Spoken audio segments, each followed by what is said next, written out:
নমস্কার বন্ধুরা, আজ আমরা শোনাবো মিশরের 4টি উল্লেখযোগ্য পিরামিডের আশ্চর্য নির্মাণ শৈলী সম্পর্কে। এই অবাক করা পিরামিডগুলি শুধু ইতিহাসের নিদর্শন নয়, এর সঙ্গে জড়িয়ে রয়েছে মিশর দেশের সেই সময়কার মানুষের জ্ঞান ও পরিশ্রম। ভিডিওটি ভালো লাগলে অবশ্যই লাইক করবেন, কৌশিক এক্সপ্লোরার চ্যানেলটি সাবস্ক্রাইব করবেন, কারণ আমরা নিয়মিত এইরকম ভিডিও আনবো আপনাদের জন্য। প্রথমে বলি গ্রেট পিরামিড অফ গিজা সম্পর্কে। এর উচ্চতা 146.6 মিটার এবং ভিত্তি 230.4 মিটার। এটি খ্রিস্টপূর্ব 2580 থেকে 2560 সময়কালে নির্মিত হয়েছিল ফারাও কুফুর শাসনকালে। এটি গিজার সবচেয়ে প্রাচীন ও বৃহত্তম পিরামিড এবং পৃথিবীর প্রাচীন 7টি আশ্চর্যের একটি।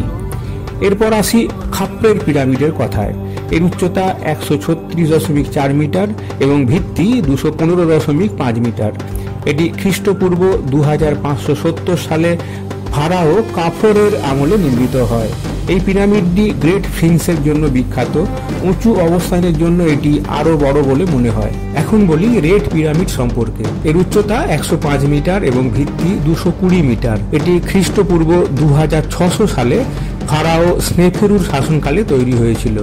এটি প্রথম মসৃণ প্রান্তের পিরামিড এবং পিরামিড নির্মাণে একটি বড় উদ্ভাবন। এরপর আসি বেন্ড পিরামিডের কথায়।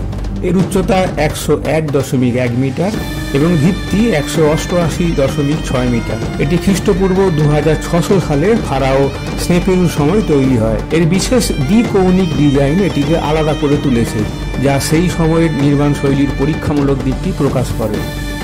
পর্যটন সংক্রান্ত কোন বিষয়ের উপর আপনারা ভিডিও দেখতে চান কমেন্টে জানান। আবার কথা হবে পরের ভিডিওতে।